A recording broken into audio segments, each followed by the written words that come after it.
ক্ষমা করো আল্লাহ, ক্ষমা করো আল্লাহ, ক্ষমা করো আল্লাহ, ক্ষমা করো আল্লাহ, ক্ষমা করো আল্লাহ, ক্ষমা করো আল্লাহ, ক্ষমা করো আল্লাহ, ক্ষমা করো আল্লাহ, ক্ষমা করো আল্লাহ, ক্ষমা করো আল্লাহ, ক্ষমা করো আল্লাহ, ক্ষমা করো আল্লাহ, ক্ষমা করো আল্লাহ, ক্ষমা করো আল্লাহ, ক্ষমা করো আল্লাহ, ক্ষমা করো আল্লাহ, ক্ষমা করো আল্লাহ, ক্ষমা করো আল্লাহ, ক্ষমা করো আল্লাহ।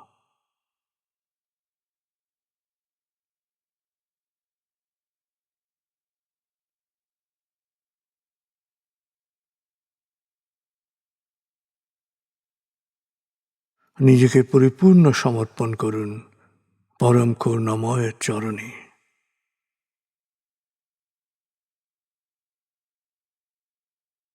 অনুভব করুন অন্তরের গভীর থেকে ধ্বনিত প্রতিধ্বনিত হচ্ছে, আমার ত্যাগ, আমার স্মরণ, আমার মেধা, আমার মনন, আমার কলম, আমার বচন, আমার শক্তি, আমার ধন, আমার জীবন, আমার মরণ, আমার সব কিছুই মহাবিশ্বের প্রতিপালক হে আল্লাহ, তোমায় করছি সমর্পণ। অনন্ত অসীম দয়াময় প্রভু, তুমি নিরঞ্জন, তোমার রহমতের ছায়ায় আমায় রাখো প্রতিক্ষণ। তোমার রহমতের ছায়ায় আমায় রাখো প্রতিক্ষণ। তোমার রহমতের ছায়ায় আমায় রাখো প্রতিক্ষণ।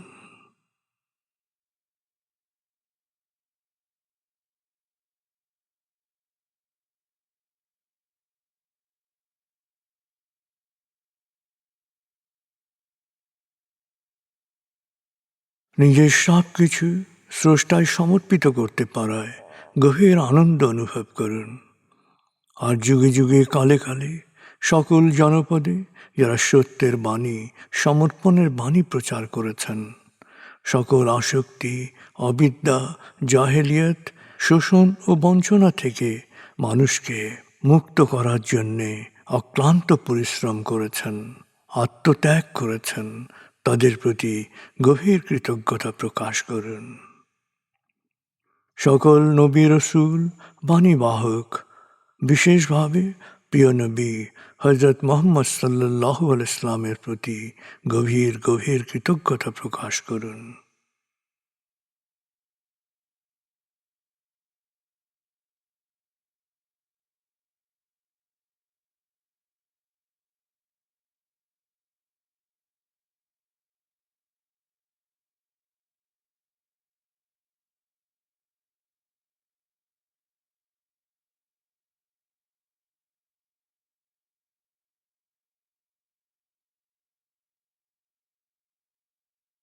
এবার নিজের জীবনের ধাপগুলোকে খেয়াল করুন। জীবনের প্রতিটি ধাপে যাদের কাছ থেকে উপকৃত হয়েছেন তাদের কথা এক এক করে মনে করুন, তাদের প্রতি গভীর কৃতজ্ঞতা প্রকাশ করুন।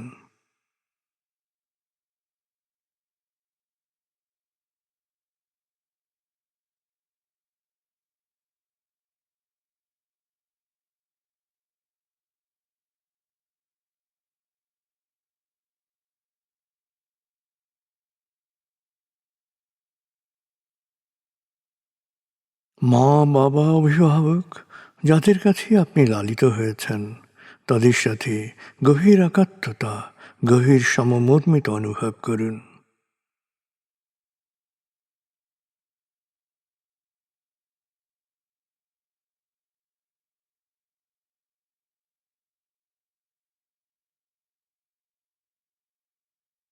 তারা কোনো রোগ ব্যাধি বা বয়সজনিত অক্ষমতায় আক্রান্ত হয়ে থাকলে, তারা শৈশবে যে মমতায় আপনাকে লালন করেছেন একই মমতায় তাকে লালন করুন।